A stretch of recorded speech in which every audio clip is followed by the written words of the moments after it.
Okay, everyone, it's time for Aussie Tech Heads, episode 513, 8th of December 2016. And boy, has it been hot up here in Queensland. Storms just about every other day, so it's been pretty hot and muggy. So thankfully, everyone's got, well, I've got solar panels, so I've got aircon through the day, winning. All right, good stuff. Now, look, yes, what am I up to? Okay, Aussie Tech Radio. Tune into that. Tune in radio app, cross-platform. Get the wall-to-wall tech podcast from Australia and New Zealand. Facebook.com/Aussie Tech Heads. YouTube.com/Aussie Tech Heads. And if you want to send us a message on the Twitter, just hashtag Oz Tech Heads. I just made that one up, eh? We'll go for that one. Also, follow us at Aussie Tech Heads or me, at Glenn Goodman. Okay, don't forget the other podcasts, Aussie Mac Zone, Old Fart Geeks, Aussie Tech Security, and Obsidian Loft. And I've got something to talk to you about Obsidian Loft, but first, we'll introduce Jason, because that's the person I want to talk to about. Hey, Jason. Hi, everybody. How you going? Good, mate. How's yourself? Yeah, not too bad, thanks. Plugging away, as normal, in the heat. Is it getting hot Central Coast area? Mid-North Coast. Mid-North Coast? Man, you could cut the air with a knife. I went to the gym a couple of times this week and come out of the air-conditioned gym into my air-conditioned car and then hop out of the car and my glasses fog up instantly and I have to take them off because I can't see where to walk anymore.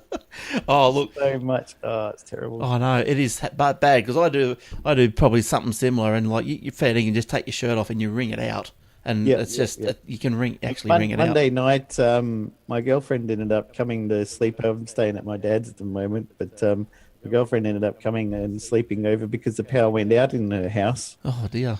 How come? And, just not just overload? Blackout due to the storms that we've been having. Yeah. And then 2 nights ago, same thing happened here, so I went over to her place because it seems that the town I'm in, half of it's on one grid and half's on another, and if this one goes down, that one's still up, and vice versa. So we live on either side of it, so it can just one go here or go there. Pretty good.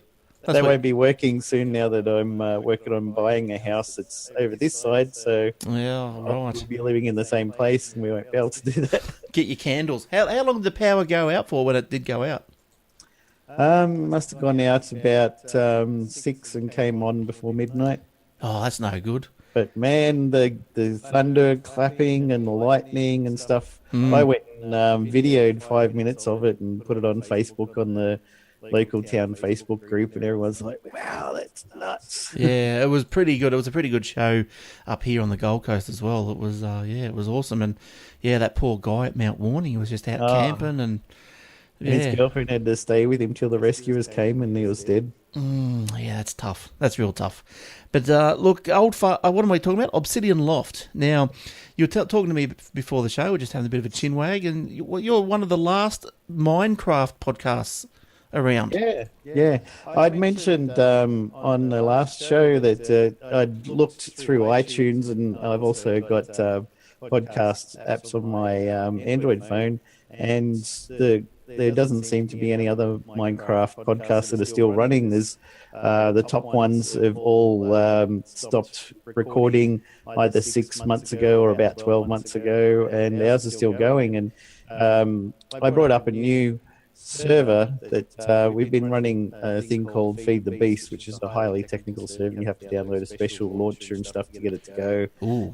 And you learn like a million more new complicated and fun and interesting things that you can do. But I brought up this other standard Minecraft one with a few plugins to do some funky things. And everyone that, me, Will, my girlfriend, her kids, and a couple others just kept on playing that one instead of the modded one. So I was like, oh, well, I'll shut down the modded one and give all because I've got a VPS. And I had 2 of them running at the same time, and so they're fighting for CPU and RAM and stuff. So I shut down the modded one and just gave all the RAM and CPU to the mostly vanilla one. Right. And everyone's coming to join, and we said, oh, come join us, and gave the address for the server so people could come in. And we've had a couple of guys come in, and they're like, oh, hi, I heard on your latest podcast that you got this new server, thought I'd come check it out. We really love to listen to you, and you seem to be the only podcast that's still running, so we subscribe to there. And these are 2 separate guys who I don't think they knew each other. They just both happened to listen to the podcast. They're like, oh yeah, we listened to the audio version.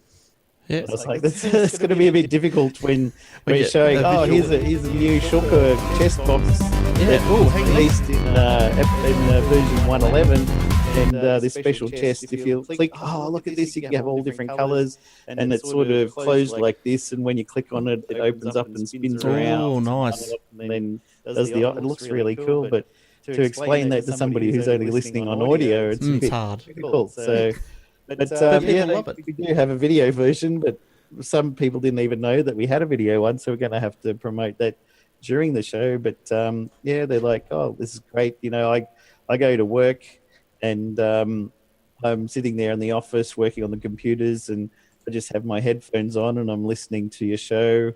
And yeah, we really enjoy listening to the show and That's hearing good. you talk about things. And the other thing is we do a server tour, so we might go around our server and show people what we've been working on. But they're like, yeah, we can't really see what it is that you're talking about. But it's still interesting just to have something to listen to and people talking about Minecraft still. So Yeah, that's good. we What might happened? end up being the number one podcast simply because nobody else is doing it anymore. So what happened to that guy that was doing it over with the twit with the orange hair? Yeah, he does a show, but his are like 5 to 15 minutes, just quickies to show you a few things every now and then. It's not really as involved with news. We show you latest updates, and we talk about anything new that's happening and things people need to look out for. We recently had a video on there that they're talking about playing Minecraft with Oculus Rift. Right. Yes. And because Microsoft own it has shares in Oculus Rift, I think, and they own Minecraft now. So we're talking about how in Minecraft they had to make it so when you turn your head, the graphics actually move in steps 25 degrees, because if you do it smoothly, people would get nausea and couldn't play it. Oh, But if right. they move it a bit and a bit and a bit, then your brain can keep up with it. You don't get that problem. So all these interesting things and how to make things and latest things that people are talking about. So yeah, people really seem to enjoy it. Oh, that's awesome. So don't forget, if you're into Obsidian Loft audio, there might be a better version on video. Now, if you can get the website, you've got a website, obsidianloft.com. Yep. The only problem with the video version is you see us. So Every now and then. It's mostly gameplay. Please let it be mostly gameplay. yeah. Okay. Yeah, that's good. And I just played some stuff on the screen for our YouTube viewers as well, and thankfully it's one of the few YouTubes that I can play that I don't have to deal with a takedown. So, no takedown this week. Oh, we'll see. We might have another one coming up. I'll make sure Will doesn't have you taken down. Oh, good. Thanks. You know what he's like. Oh, I know. He's trigger happy, Will. Now, look, hopefully Will be back soon. He's working hard. It's coming up to Christmas. Probably a lot of flat batteries around. So good on you, Will. Hello. And don't work too hard. I had that happen one time years ago. I just started getting into geocaching.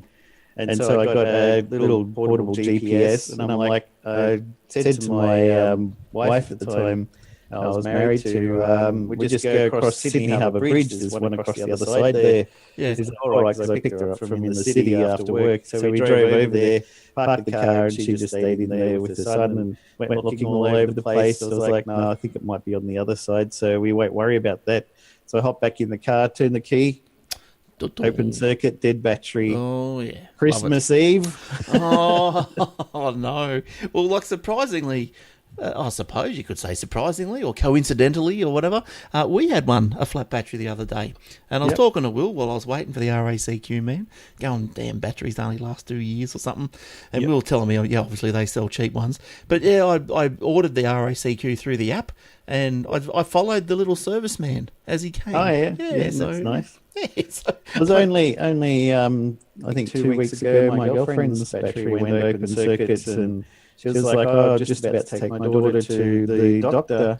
So I work from home, so I said to the other guy on my team, I've got to go take my girlfriend's daughter and her to the doctor, and then go back and look at the car. And it looked a bit, corroded around the terminal, so I cleaned all that up, tried to start, still wouldn't work. So I ended up calling in NRMA, and they came probably within half an hour, and your battery's dead, so got to get another one of those, put it in there, so he swapped it out, got it going again. just how expensive are they these days? Like, this thing cost me $200. I remember when I first had my first car, my first little Ford. I think I bought them down at Kmart for like $70 or something. Yeah, exactly. You know, now they're 200, and they last less.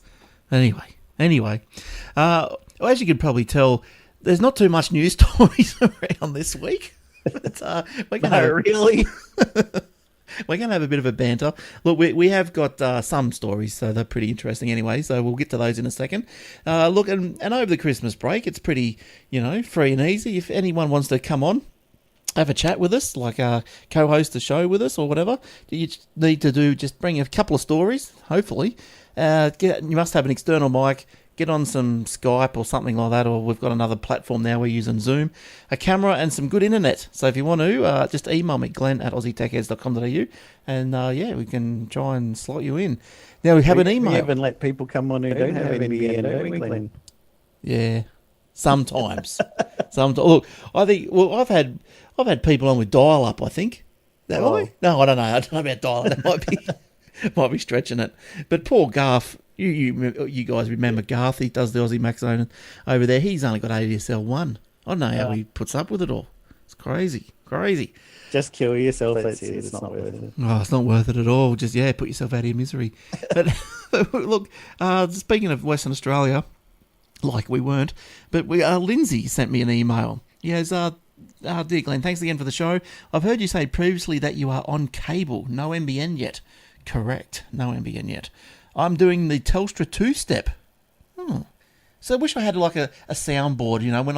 When you go Telstra two-step, I should be able to play some music like the boom boom boom boom boom boom boom. So he's got the. I'm doing the Telstra two-step at present and can't get a straight answer. Well, that's no surprise. They say I have access to cable where we are moving to, but there are no cable outlets in the house. Do you know whether Telstra does the run to the house, or do I get a subby in for that? Any ideas what it would cost? As I say, Telstra staff are saying something different. Any input would be appreciated. Okay, so I guess, Telstra will run it from the pit into the house. It might cost you a little bit of a installation fee, but you could barter with them, I suppose, at the time, and say, well, I'll go to IINet, you bastards. So you could try that on. I don't know how you go. Sure, good luck. Yeah, that's right. But look, you can check the Telstra database. I think just navigate to the bigpond.com website, home broadband. There's a spot where you can type in your address and you can check whether or not your house is up and running. It'll tell you. It'll either say, congratulations, you can get cable broadband, or congratulations, you can have ADSL. Ooh. Outlets in the house. Look, if you've got a Foxtel outlet, you want to look for one of those little aerial type of outlets, but they stick out from the wall with the screw with the thread on it. So that's probably a pretty good sign that you might have an outlet there. Or a little grey box on the side of the house is a little Telstra Big Pond / Foxtel box. But cost-wise, don't know. I think if you got the outlet, might cost you $80. If you don't have the outlet, could cost you a couple of $100. So, look, in my last place, I didn't have the outlet, and he had to pull it across the road. So he somehow fed it under the road, and then back up into the house through existing telephone conduits. And look, I think they might have done that for me for nothing. I think I might have had a bit of a barter, signed up for 2 years, all that jazz. So yeah, look, just do your best, but go to the Big Pond site. They'll have plans and all that sort of stuff. They do go what their standard install fees are and all that, and then just probably try and negotiate, especially got mobile phones and all that sort of stuff with them. But that's about it. It'd be nice to install it too when we got... when back in the days when you could get Optus cable. Oh god, we never got that. We had the Optus guy come in to install it, and he installed it. We're like, man, it's really hot summer. How do you like a beer? And he's like, oh yeah, this is my last job, so I finished that. So yeah, I wouldn't mind one, thanks. So we gave him beer. He's like, I tell you what, you guys have purchased the mono audio box for your cable TV. Let me just get you a stereo one. Oh, nice. Yeah. Nice. There you nice go. to them. Pays to be nice. Look, there's the Telstra site there. Where's that at? Hang on, I'll get the web page for you in a second. Hang on. Oh, I don't know. See, 'cause I've got a small Firefox window and I can't see the whole web page. Even if I click in it, you'd think normally it would try and just. Oh, I'm going to have to double click. I'm going to have to copy it. I'm going to have to put it out into something else. Oh, well, you never remember that web page anyway. If you want to see 3,000 what's miles available in your area, go to yourbroadband.com.au and type in the address, and it'll tell you who supports there and all that. All right, I don't think I've been there. Let's have a quick look at that place. And for those on the video, you'll be entertained, but those on audio, you'll just have to listen to it. What is it? Yourbroadband.com.au. Brand.com.au. Seems to have changed since I was last there, and it's not working for me. So, oh yeah, look, enter your address. Okay, let's try something like this one. Actually, a better one. Go to it's adsl2exchanges.com.au, and you can put in the address. It'll tell you if you got NBN or ADSL2 or any of those. Oh, all right. Well, that didn't work. Your broadband seems to be crap at the moment. It doesn't work. No, that didn't work. Do I have to put Queensland in? Yeah, it's not working. Go to adsl2exchanges.com.au. Well, looks good. There you can see address lookup for ADSL2 plus an NBN search. You put your address in there. Oh, yeah, drops down into the address. That's good. No, you're going to select something sensible. Yep. All right, what do you got here? Oh, yeah, here we go. It shows your coverage, and if you scroll down, it's got address, NBN enabled, yes or no, and then equipment providers and a list of who can hook you up. Oh, yeah, so it should have cable there somewhere, or is it just ADSL2 orientated? Probably and just. NBN, I think, yeah. Available soon, ADSL plans. And it's only ADSL orange. That's not a bad little site, though. Yeah. So between that and the Telstra site, we'll be and good. You can also see how far you are from the exchange and stuff like that, so it's helpful. Yeah, nice. Good stuff. All right, well, look, we better get into some sort of stories, some sort of format, I suppose. Yeah. Look, the first one I had in my list was Fitbit, but I know, Jace, you're the Pebble dude. So take it away. Smartwatch pioneer Pebble confirms it will shut down and sell its intellectual property to Fitbit. Pebble Technology, one of the first companies. See the watch, still loving it. One of the first companies to manufacture smartwatches said it will shut down and sell its software and intellectual property to Fitbit, which also plans to hire some of Pebble's key personnel. Due to various factors, Pebble is no longer able to operate as an independent entity. Pebble founder Eric Mikigovsky said in a blog post, "We've made a tough decision to shut down the company and no longer manufacture Pebble devices," which is a shame because there was a new one slated to come out in January. Some people have pre-purchased it as well. Spewing. Michikovsky did not explain why Pebble could no longer operate independently, and the company did not immediately respond to a request for comment. As part of the shutdown, Pebble will stop selling and promoting its line of smartwatches. Pebble watches already out in the world will continue to work as normal, but functionality or service quality may be reduced in the future. Those who helped fund the watch on crowdfunding platform Kickstarter have not yet received their backer rewards. Perks given in exchange for financial support are to receive full refunds. Good. The publicly traded fitness tracker firm confirmed it will snap up Pebble's key personnel and intellectual property related to software and firmware development, but the acquisition excludes hardware. The company wouldn't disclose the terms of the deal because the acquisition is not material to Fitbit's financials, Fitbit spokeswoman Paula Conhane said in an email. For many in the technology industry, Pebble's sale and shutdown seemed inevitable after major firms such as Apple and Google threw their hats into the smartwatch ring. Despite offering the first smartwatch that enabled users to receive phone notifications on their watch, send and receive text messages from their wrists, and change the digital watch faces using software, Pebble was dealt a blow when Google released Android Wear in 2014 and Apple launched the Apple Watch last year. Analysts noted the company lacked the resources to compete with the likes of Apple and Google, and that it failed to attract and keep a large enough audience. Pebble had first mover advantage, but what they lost sight of was they need to build a relevant ecosystem, said Patrick Moorhead, principal analyst at Moore Insights and Strategy. They did not, and they didn't add enough incremental value to overcome the lack of a robust ecosystem. The company helped put smartwatches on the tech radar in 2012 when it launched a Kickstarter campaign to fund the development of the first Pebble watch. The campaign raised more than $10 million in 30 days, making it one of the most successful Kickstarter fundraisers at the time. The company attracted a loyal following of early adopters, but it struggled to crack the mainstream market. They've also has been reportedly reported that apparently a year ago, about $700 million was offered for Pebble, and they turned it down because they said we're doing fine, thanks.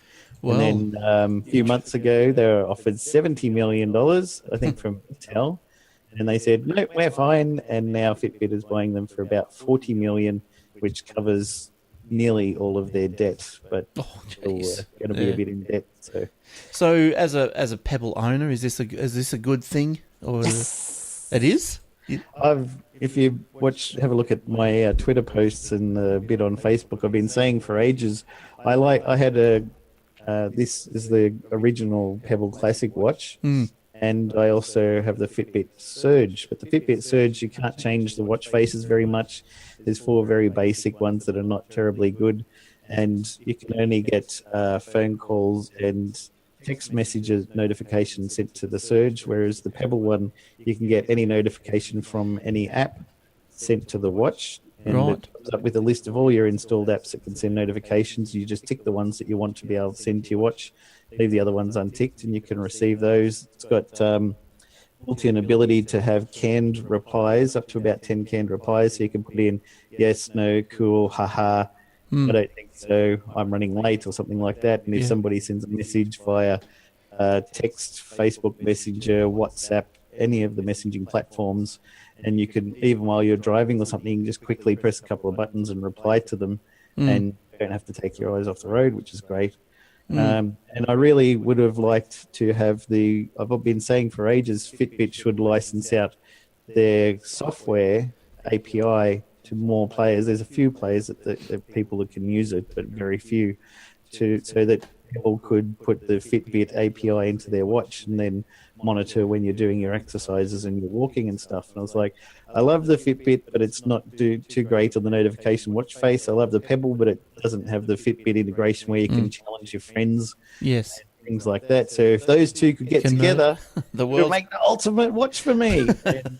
So, because I think, like, as far as what the wearable watches sort of thing goes, I think Fitbit would have the market for the fitness side of things.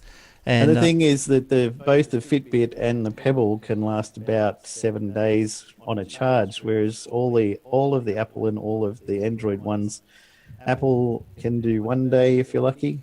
Most of the Androids can do 1 to 3 days if you're really lucky and don't use it very much. Yeah. And I don't really want to charge my watch every single night. No. Although they're making it a lot easier with, I think the Apple one now has got QI charging, so you can just place it on top of the platform and it'll charge that way. But new rumours that I've heard on tech podcasts recently that Apple is looking at a way of, you've got Wi-Fi in your house which goes everywhere for your internet. They want to have charging everywhere through the air in your house, so if you walk into your house, your watch and your phone start charging immediately when you get close enough to where the device is. You don't actually have to sit it on a platform or plug it into anything. As soon as you walk in your house, it's supposed to be able to start charging.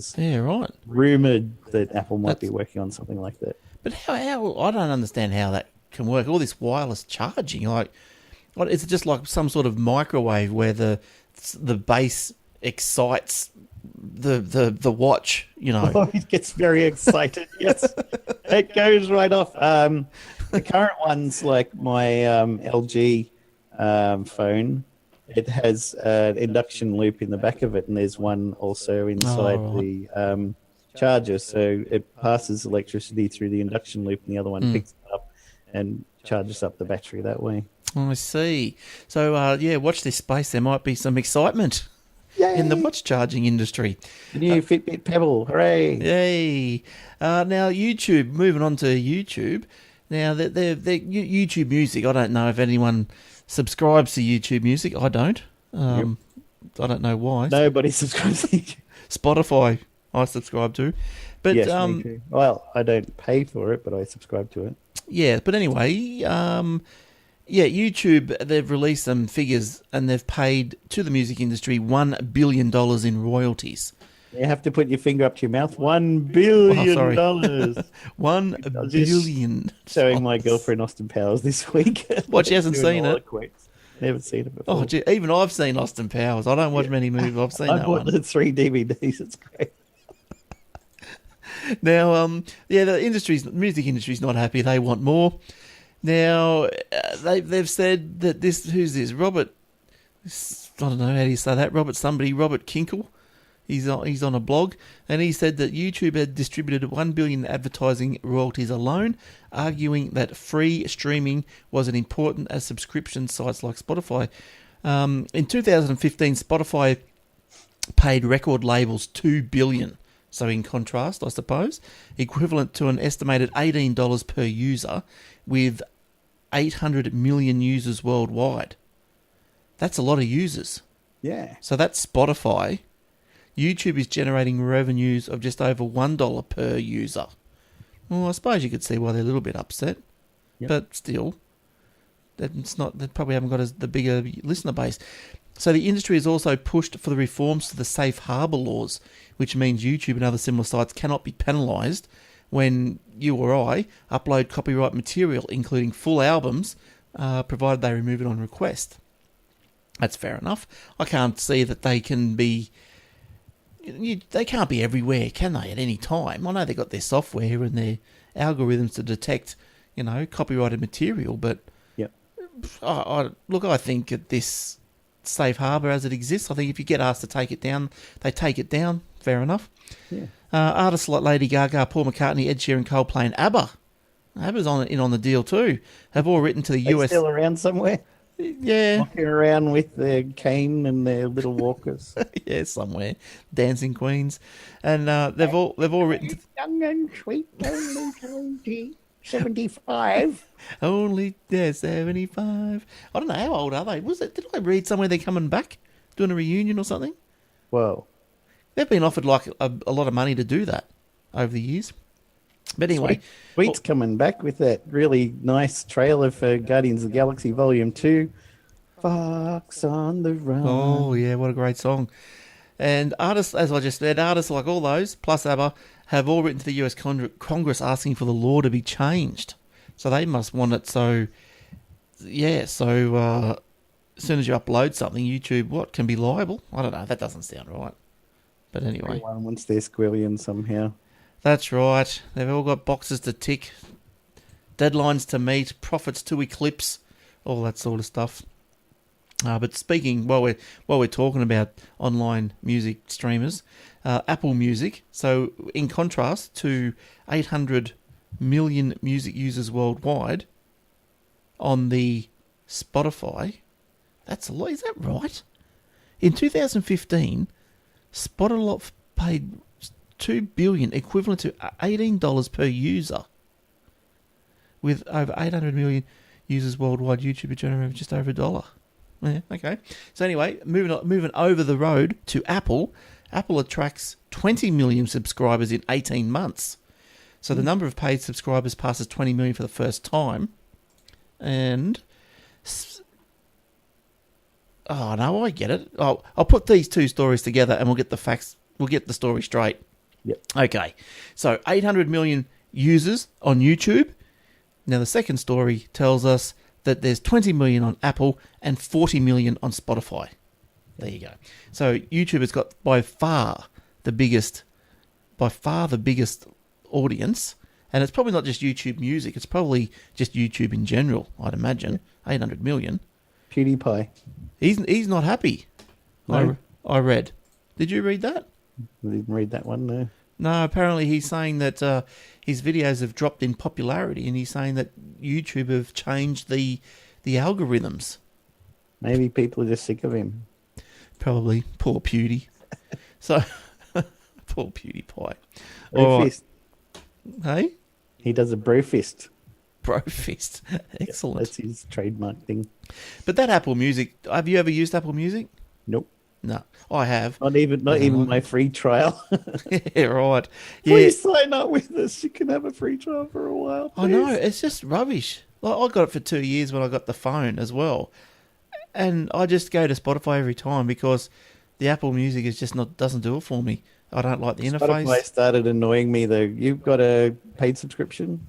I know, just a free. The ads make me want to What, on pull the paid? face off. Not on paid. They don't have ads on paid, but on No, the free.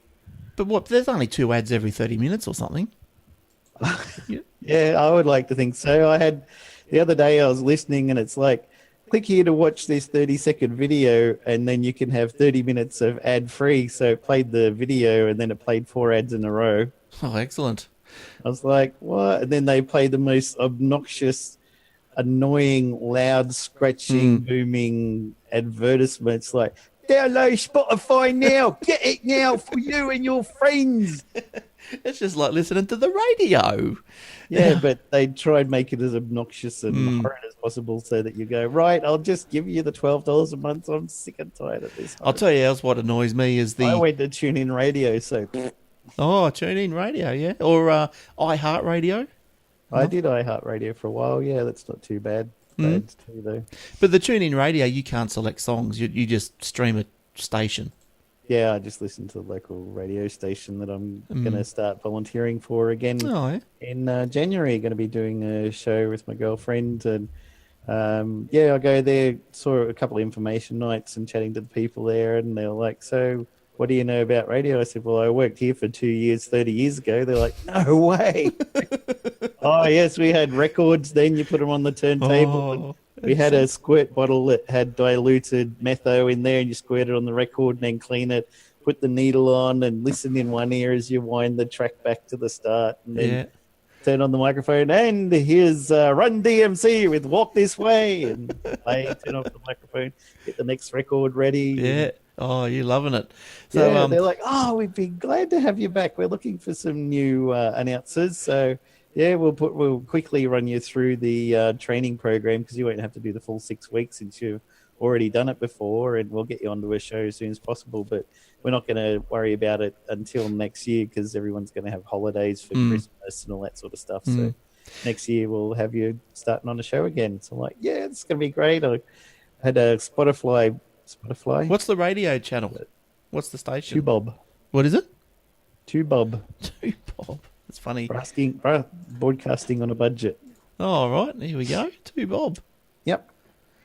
And so, yeah, they're like, what shows have you done? I was like, well, what haven't I done? I used to live at the radio station when I was a teenager because I didn't have anything else to do. So I did Lunchbox Midday Show, Schools Out, where they have kids from the local schools come in and present a show and play their favorite Britney Spears or what have you that kids are into these days, and they're rocking their roll. And Midnight to Dawn I used to do with a friend of mine from school. So we'd turn up at like 11 o'clock at night and go through till 6 a.m. playing whatever we wanted to play. It's Right. fantastic. Request show, all of those things. So yeah, it was really, really good fun. And they're like, yeah, come back and do a show. So looking forward to that. It's gonna be So this is all volunteer radio. Yeah. So what's the listener base like? Is it obviously it's not going to be like huge, but when you do a request show, is there enough people ringing in to request? Yeah, there was. Yeah, at the Right. time. Okay. I don't know about now. It's 30 years later, but not long after I moved back home here, they had the 30-year anniversary meetup at the station, and so I turned up to that and they had a live band playing there, one of the local bands, and had something to eat and drink and chat to everybody there. It was really good. So Yeah, they're right. like, so what do you know? I was like, well, I was here 30 years ago, so it's a 30-year anniversary for me too. They go, yeah, well, we're not looking for an historian. We'll give you a go. You go, okay, yeah, you go, yeah. When I left 30 years ago, I'll be right because I know CDs were just coming in back then. And they go, Oh, not while I was there. There was no CDs. They're all CDs now, and all the equipment is run through a computer with you got all the promos and stuff for MP3s. You just click a button and play it. Back then we had big reel-to-reel machines Oh my that you God. had to line up and press play in little carts. You plug your cartridge in. It's like, Oh dear. hello, we're a local pet bun and we support 2Bob Radio and all that sort of stuff. Yeah, So, right. Exciting. yeah. Exciting. Good stuff. All right. What's something else that you've seen through the week, Jace? Amazon has revealed it'll open a brick and mortar grocery store called Amazon Go, an ambitious bid by the once online only retailer to gobble up more of America's shopping dollars by taking the fight more directly to traditional supermarkets. The store will be powered by a web of technology that allows customers to fill up their shopping bags and walk out without going through a checkout process. The concept has long been discussed in the retail industry, but has not been implemented in any major US stores. The idea is that it'll shave time off the shopping experience. Here's how Amazon Go will work. Customers download an app and then swipe their smartphones as they walk through the store's entrance. Then they just start picking up groceries in a process the company does not describe, except to say it involves such capabilities as computer vision, machine learning, and artificial intelligence. Every time the shoppers tuck into their bags or carts is tracked on the phone. If an item is put back on the shelf, it's deleted. As the shoppers exit, their total bill is calculated, a digital receipt appears on their phone, and in their Amazon account is charged. The store is set to open in Seattle, Amazon's hometown, in early 2017, and its arrival could end up posing some critical questions for the wider retail industry. For starters, Amazon Go will probably need fewer workers than traditional stores that rely on cashiers and clerks. If shoppers respond favorably to this low-touch customer service model, it might end up encouraging other chains to give similar setups a try and save labor costs. If Amazon Go is successful and expanded widely, it could put serious competitive pressure on a wide range of retailers. At just 1,800 square feet, Amazon Go looks to be targeting the so-called fill-in trips, the kind of quick errand a shopper does when she just needs a couple of items. In recent years, drugstores and convenience stores have proved to be potent competitors to supermarkets for these kind of shopping trips. And then there's the fact that the company is promising it will sell prepared foods made by on-site chefs, meaning it will be fighting for the same breakfast, lunch, and dinner spending that fast casual and takeaway restaurants currently buy for. Amazon Go also plans to sell prepackaged meal kits that contain ingredients to make a home-cooked dinner for two. Wow. But what would happen? So what happens though? You fill your shopping cart up, and then you don't have enough money in your phone or PayPal or whatever. Well, big alarms must go off. And then they've got your name, address, phone number. Send the boys around with the couple of baseball bats. Where's our money? And we want our food back. We'll go break your thumbs. That's what we're going to do, son. Yes. Yeah, so look, that's pretty good. Do you think, I suppose initially, and this is the thing, this is the problem with this technology, isn't it? Like, and you've probably seen it. So, an example would be ATM machines. Well, ATMs. So, you go, when the banks bought them out, it's free, it's this, it's, no fees, it saves us money, blah, blah, blah. So anyway, it was all free. And then as they, everyone got used to it, they weaned us off the tellers and we're on to the ATMs. Oh, we're going to start charging now. Yep. So I wonder if this will, cheap prices to start with, but they'll eventually go up, I suppose. Except my bank. What, doesn't charge? You go to, they don't have an actual branch anywhere. So if you go to any bank and you withdraw $20 and it goes, oh, we're going to charge you $3 to do this. That's right. You go, yes, please. And then my bank goes and puts the $3 back in your account when you're finished. Yeah, that's pretty good. Now, you're waiting for the webpage to come up, but I think from my memory, that's Ing. Yep. Isn't it? And that's Bill's fault. He got me onto that one. Their site's down. Refer a friend and you get $75. Right. That's all right. ingdirect.com.au. There it is. Yep, finally come up. Yeah, okay.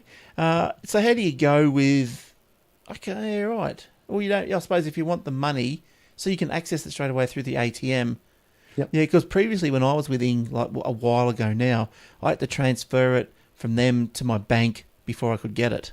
Ah, no. But that's not... Take it straight out. Right. Oh, good. Just got a PayWave debit card, and if you refer a friend, you both get $75. Right. And, everything's online, really easy to use. So yeah, right. Quite liking it. Excellent. Get my home loan through there. Oh, right. Yeah, good stuff. Good.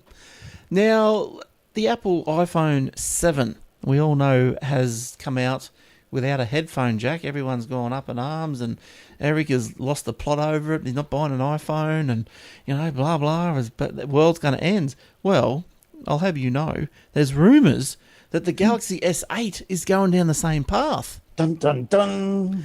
Now it's planning to get rid of the 3.5mm headphone jack as well. It's planning to release this Galaxy S8 next year. Is anyone going to buy it? After the last problem with the last one. Notes. Well, by the time that comes out, it'll probably be winter, so you'll need a bit of a fire in the house to keep warm. So that's keep right. The Galaxy Note 7 and just turn it on and stick it in the fireplace. But look, I've got a little picture here of, say, what this could just be a mock-up, but I know from talking to you guys, Will or whoever, that the Samsungs are coming out with the curved screen, like so, and it wraps around the side of the phone. Yeah, the Samsung Galaxy Edge is already out. Yeah, like I saw this photo and I thought, that does look cool, doesn't it? Like, it just looks nice. When messages or other notifications come in, they can just scroll along that while it's on the table, so you can just see it from the edge of the screen. But I think the problem was that you that was saying that side of it it's also touch sensitive. So yeah, your fingers wrap around and touch it if you not got dainty little ones. Plus, it depends on the app because they have a special SDK to program against to be able to display stuff on there. So if people haven't programmed their app to support it, then it just doesn't work. So Samsung's planning to offer a USB Type-C port in its handset, so that it's going to accommodate the headphones. So everyone relax. I think I can't see much of an issue changing from a 3.5mm connection to a USB Type Port C connection. I don't think that's a big drama. Everyone just complain about the headphones they already got, but they're probably the same as everybody. They'll throw in a set of headphones. Every phone comes with them. Yeah, and I mean, like, that's okay because, like, the cheap ones will start coming out, and then in 2 years or even a year, no one's going to have 3.5mm headphones. No. It'll just be all USB-C, which is probably the natural way to go moving forward. Like, why was USB 1, 2, and 3 will go away because USB-C's got speed, plus you can use it to charge things like a laptop battery and phone, and then you can use it for output for going to screens and things. So and you can put it in any way, can't you? Yeah. Because I know, like, with the USBs now, you sit there. You lean over to the back of the computer, you go click, click, click, click, click, click, trying to get this thing in. Can't get it in. You turn it around, you still can't get it in.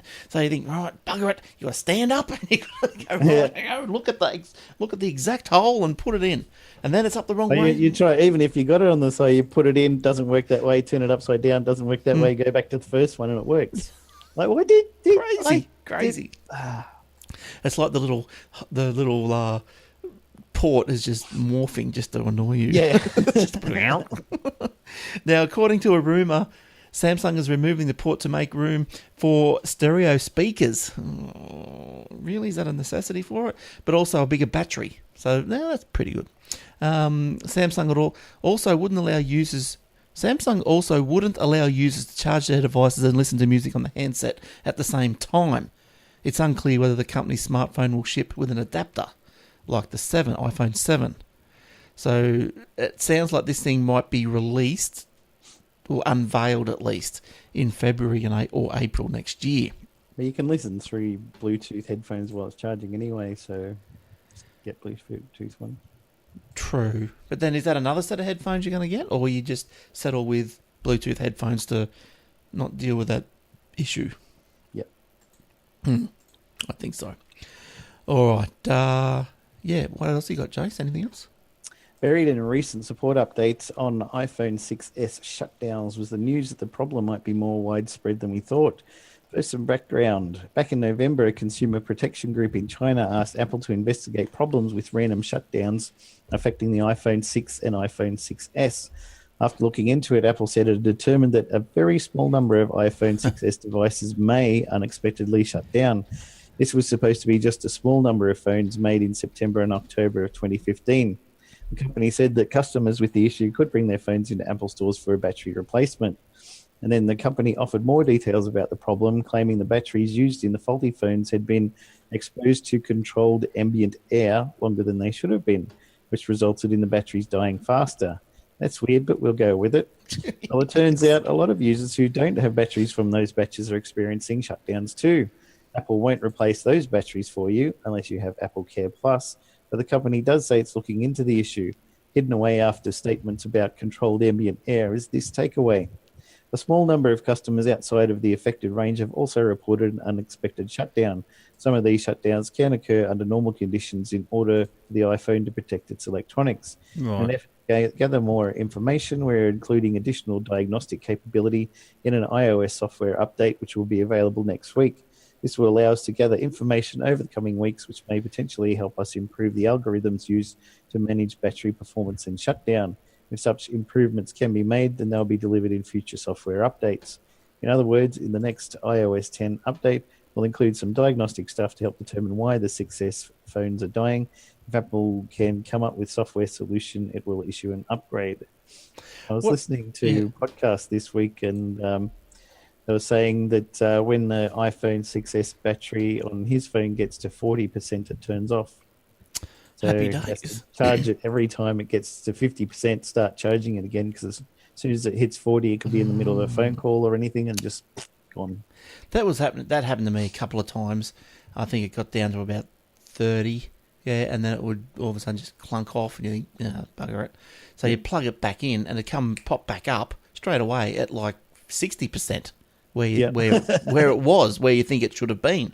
Yeah. But look, I took it to Apple. They replaced it, but apparently Apple's acknowledged this issue, and they've said Apple confirmed on its official website in China. Yeah, blah blah blah. I'm just reading this webpage here now, but they're going to put a link on their.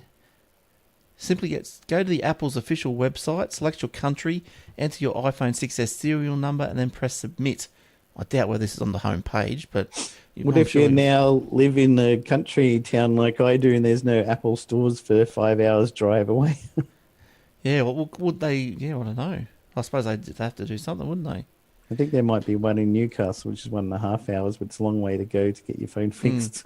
But like the thing that I question about this, and not knowing anything about production of phones, but they say, this has affected a small number of phones.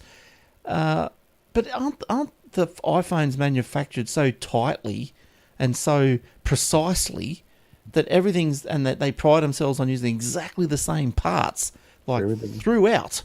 Yep. How can a small amount of iPhones be affected? And who's going to be, besides Apple, who's going to be measuring how many people are complaining?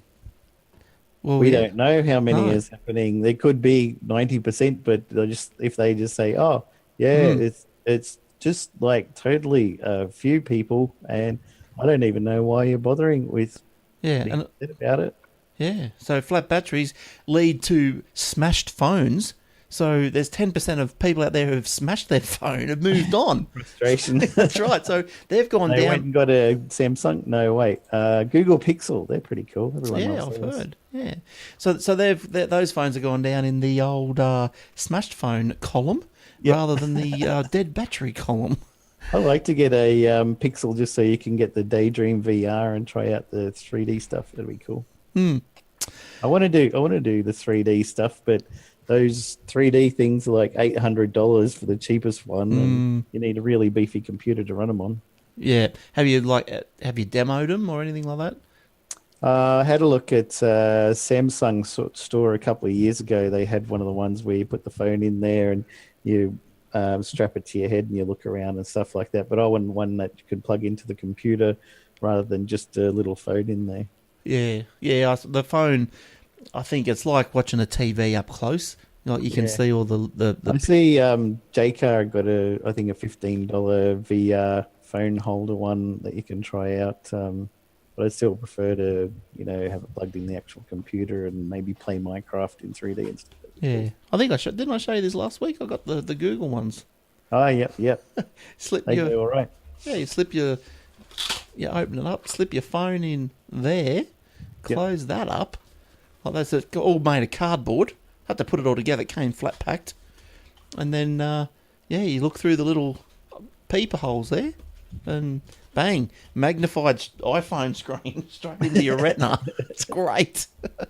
Now, How well do your glasses fit in there? yeah, not very. No. You need stronger ones by the time you leave them alone. Now, look, here's another one here. Now, I picked this one up because I know my next door neighbour's got these Sonos speakers. Hi, Ian, if you're listening. Now, I've been talking to him. He plays his iTunes catalogue and all this sort of stuff. And I was speaking to him. I said, why don't you get Spotify? Much more, music array and all this sort of stuff and blah, blah, blah. But I didn't realise, because, these Sonos speakers, I don't know if you ever heard them, but they are brilliant. Like, Yeah, they're supposed to be Spotify compatible too. they are now. Yes, they never used to be, apparently. And this only came up today. Spotify users can now use the Spotify Services app to control Sonos speakers in the home. So previously, you had to have the Sonos app. That was the only thing that controlled it. But now, the Spotify can do it, which is good. So the Spotify Connect, it's been in public beta for the past month. It allows Spotify Premium subscribers, that's the rub, Premium subscribers, to stream music from tablet or phone to the Sonos Wi-Fi compatible speaker on the network. So Spotify said, the feature also lets users control the speaker volume, skip forward and backward in the track list, and create groups of speakers from within Spotify. Now, these speakers, look, I had a look. I don't have a picture of those. I had a look at these because I can, I heard these speakers. Hi ho. They are so clear, and so I thought, I wouldn't mind getting a couple of these, but they're like 800 each. So, but you can get them. I looked on eBay or whatever. There's some around $539. Oh, that's not the one I was after. This big one here, $675. Wow. Yeah, like, look at that little baby. But I'll tell you what, they are so dead set, so clear. I still want one. Yeah. So anyway, Tell the missus if she doesn't know what to get you for Christmas. Yeah, yeah, but it'll be on my credit card anyway. Yeah, good. Just give me $1,000, thanks, hon. I'll go shopping. You might even get speakers if you're lucky. That's right. Sonos is the latest service to enable streaming proprietor connection protocol after the Google Cast support was added in 2015. Google Cast and Sonos speakers can be grouped amongst themselves. They can't be grouped together. Now, in August, Sonos announced at a press conference that it would also feature later this year the compatibility with Amazon's Alexa, which I've never really gone into. But Sonos has said in August that a similar partnership with Pandora is also in the works. But there's no mention of when that's going to arrive. But now, at least it's got the Spotify on board. You've got to pay for the Spotify, though, which is a pain in the bum. But anyway, that's how it works. Speaking of that Alexa, there's a lot of devices coming out now. They got the Amazon Echo, the Amazon Dot, both got Alexa on it. They got the Google Home, which is basically the same sort of thing. And now Microsoft's going to bring out one with Cortana on it. So you're going to have all these devices around the house that you can talk to. Say, hey, insert keyword here. What's the temperature like today? And who's going to be the next president of the United States and all that sort of stuff. And you watch Mr. Robot in season 2. There's a lady who's got a Alexa and she talks to it because she's at home and she's a really lonely person. Yeah, right. It'd be interesting conversation. When's the world going to end? And asking questions like this because she's a bit depressed. When am I going to die? Yeah. But yeah, there was a funny video I was watching this week, and there's a guy who's got a Google Home and an Amazon Echo, and he put an entry in a calendar on Google Home, 6:30 at night, and also one on the Alexa in a different calendar. And he says, "Hey Google, what's in my calendar for tonight?" And Google says, "Oh, you only have one entry in the calendar tonight at 6:30, and the entry is, hey Alexa, what's in my calendar tonight?" And then the Amazon Echo starts up. "Oh, you've only got one entry. It's at 6:30 tonight, and it says, hey Google, what's in my calendar for tonight?" And they just talk back and forth between each other. That's quite funny, isn't it? But look, that's not the only video you've been watching this week. Yep. Is it? See, I know everything. Tell us about old mate with his 3G problems.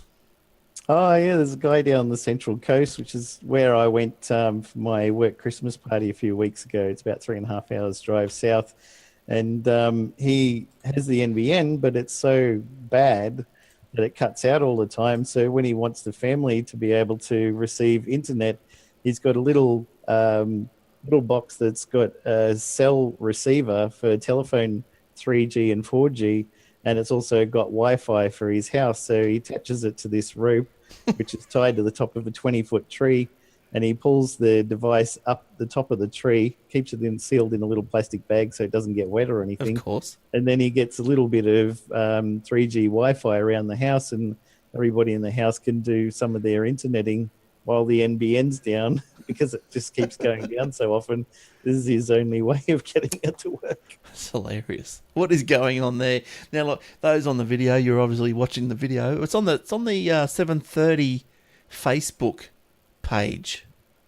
You know, the ABC show, 7:30 report, yeah. 7:30 report. Yeah, it's on their Facebook page.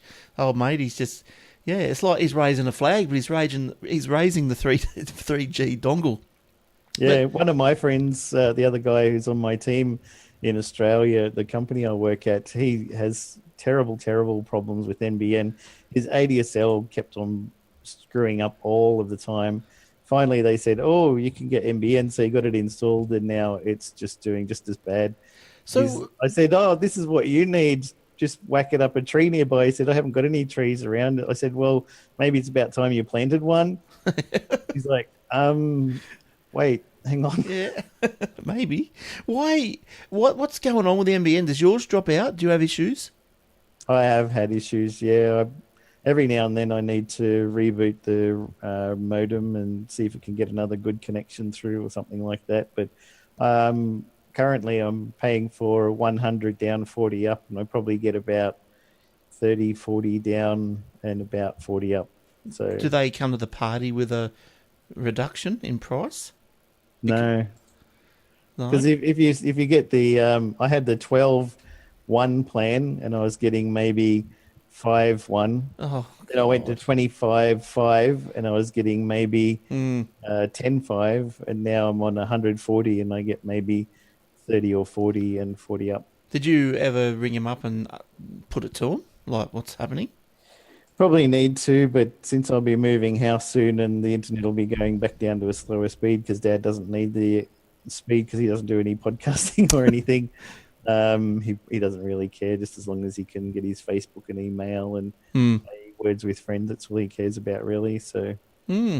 I've heard it's been a bit unstable, but you can't understand why. Like, why? So is it just... there's no soldered wires falling to bits in Telstra pits or anything like that. It should just work.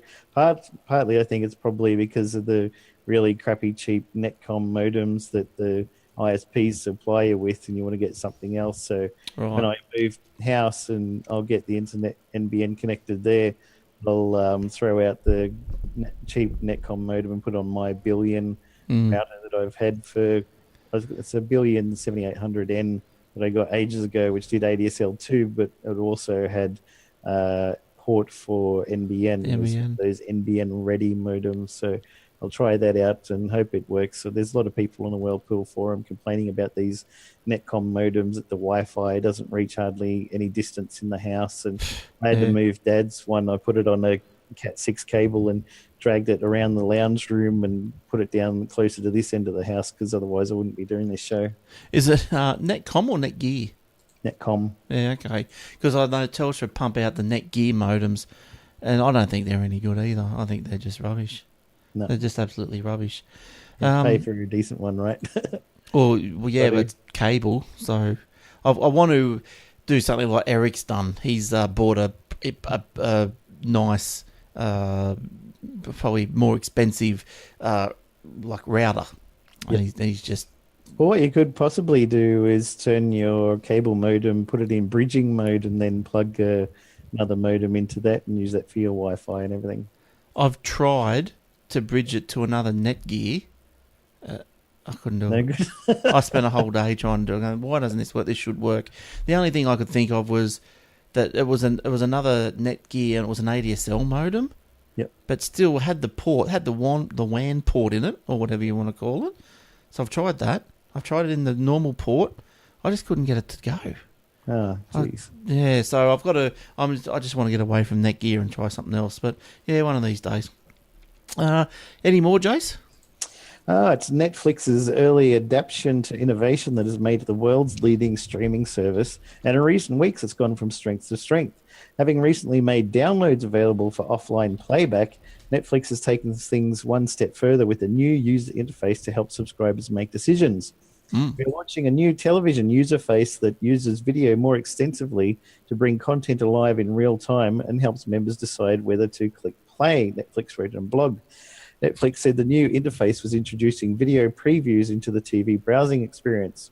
Video previews aren't teasers or traditional trailers, wrote Netflix. They're specially designed video synopses that help members make faster and more confident decisions by quickly highlighting the story, characters, and the tone of a title. In developing this experience, our testing showed that people watch more of a story, demonstrating these previews help them browse less and watch more. The new interface will launch globally today before rolling out across eligible devices over the next few weeks. It will be available on Netflix-enabled devices, which include a majority of the game consoles, and Roku devices, with smart TVs and others getting updated in the coming months. This is the streaming giant's latest effort to continually evolve the smart TV Netflix experience. Over the last decade, investments in how content is delivered globally, optimizing our streams for bandwidth-constrained environments, and the evolution of consumer tastes allow us to experiment with new ways to improve your experience, wrote Netflix. And I'm not sure if we've mentioned on the show before, but Netflix have got a website called fast.com. And if you go there, it'll do a test with Netflix's servers on how fast your internet is. And you can test the speed that you're actually getting and whether you'll be able to watch any decent Netflix on there or not. Right. Oh, I know you can only see half of that. That's all I can show you.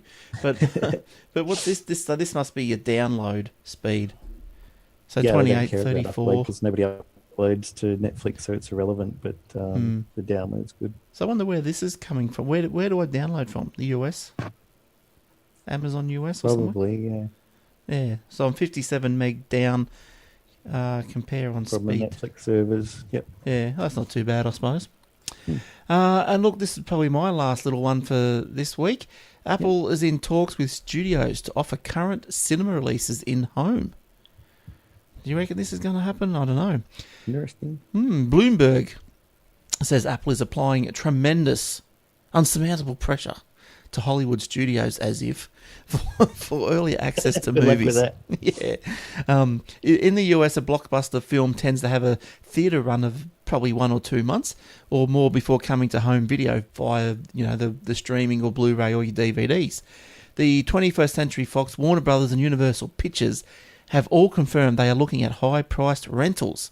Now, high-priced, we're looking at $25 to $50 each.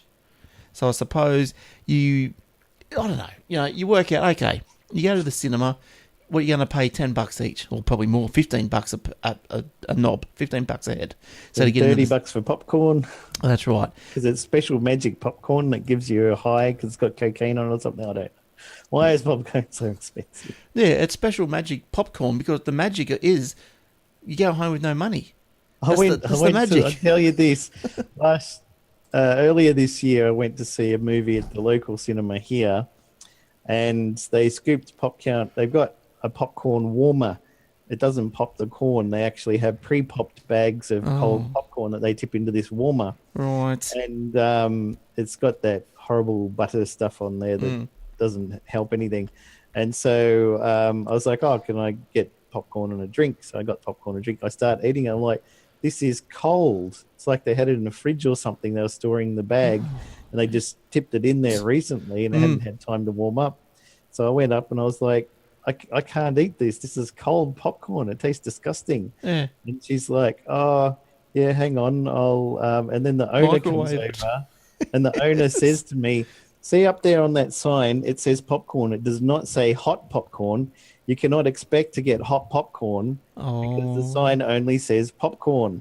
So you can't complain to us that you're not getting. I was like, are you serious? Everybody sells hot popcorn. Who wants to eat cold popcorn? And the lady's like, don't worry, sir, don't worry. Just give it to me and I'll warm it up and I'll bring you out some hot popcorn while you're watching the show. So I just went and sat down And she's like, "What row are you sitting in?" So I went and sat down there, and then after about 15 minutes, she came in with the thing of hot popcorn.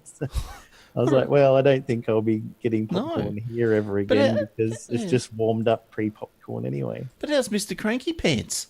Yeah, the owner is just hanging around there to stop people complaining about the crappy products he's selling. Mr. Obnoxious Head. My God. You can't sue me. It doesn't say hot popcorn. It says popcorn. You know, who expects popcorn to be hot? I mean, that's ridiculous. That's right. Yeah. Bloody customers these days demanding hot popcorn. What's the world coming to? Well, you could have said, does that go the same with ice cream? Yeah. But it doesn't say cold ice cream. So it could be melted. It could be. It could be in a spoon. Who knows? But anyway, the cinemas. So going by that experience, yes, you probably would pay $25 to $50 a home. Sit at home and watch it on a small I'll go to screen. Coles and pay 50 cents for a bag of popcorn and just use a quarter of it. Yeah, and you can have the pleasure of it popping yourself, making the house smell nice. Yeah. You know, and the little pops scaring the dog, all this sort of stuff. And put in your own melted butter of proper stuff instead of the powdered crap that they stick on it. But all in all, I don't know. I think going to the movies, which I really don't do that often, but I go there when James Bond comes out, when certain Star Wars comes out, all that sort of stuff. But I think going to the movies. Star Wars, 12th of December, 12:01 a.m. Yeah, I know. I'm not that into Star Wars, but I'll still go and see it. Yeah. Not at 12:01 a.m. Yeah, but we did that with the Blair Witch Project. Oh God. That was terrible. One of my friends fell asleep because it was so boring for him. And also Phantom Menace, episode 1. Right. Oh, yeah, Phantom Menace. I think I've seen that, not at the cinema. But as far as the cinema, Apple and cinemas go, I don't know. I think you pay your $15 to go and see the big screen. Look, can you not wait 2 months for the movie to come out anyway? Does everyone have to have things instantaneously these days? Yep. Okay. Damn it, I want it now. I got my 50-inch TV. Why should I go to a cinema and listen to people coughing and talking over it and got their mobile phones out and blinding you in the dark and putting up with little kids screaming and stuff like that? Because that's home in your comfort. You don't have to go out in the elements. You can have your own 50-cent popcorn that is like the size of a truck and fill up whole your house with popcorn and just sit there nice, comfortable watching your telly. But, you go out to the movies or somewhere and you might meet someone you know. Have a coffee with them or, socialise. Hey? Socialise. Terrible. You could put on Facebook where you're going to go, to what cinema. You might get people. I met Glenn there. It was cool. We had coffee. I nearly was going to go and see Power of the Daleks at the cinema. But that'd be all right. I didn't. Well, I thought what clinched it for me, because it was a cartoon. I thought, what, $25? Really? ABC iView. Is it on there? It will be, yep. And the new Christmas one, Boxing Day. Mm. On iView, the second it finishes in the UK, or you can watch it on, what is it, ABC2. They have it in the afternoons about 7:40. Oh, yeah. Well, the Power of the Daleks, I haven't seen it yet. But the old Cody comes in handy. Sometimes. Yeah, so, but I don't know. And then, I could go on. I was looking at, how they released The Underwater Menace on DVD. Mm-hmm. And I thought, because they've got 2 missing episodes and 2 found episodes or whatever, and I thought, the reconstruction, is it a cartoon? I didn't know if it was a cartoon or not. And so I Googled it, and they said, no, it's just a reconstruction from stills. And have you ever tried watching a reconstruction from stills? Yeah, I have. There was a friend of mine had some of the lost episodes, and they had stills. And, I was showing to my daughter because I'm like, look, here's John Pertwee and stuff. And then it's like, it's hard work. Look, there's a guy coming in to see them. But no, it's not the same thing. No, look, it's hard work. It's hard work. They're called telesnaps, and apparently they're telesnaps because someone in 1960s took photos of the TV while the show was on. Who would do that? I know. I know. Okay. And because these all were first run shows, they weren't run again. They were just ran and put away. Never saw. They overwrote the tapes with another show. Yeah, or burnt them or something. But I mean, so their first run, so it's not as if you go, oh yeah, that's a good episode, I'm going to take some photos of it. Oh, this is a good bit, I'm going to take some photos of it.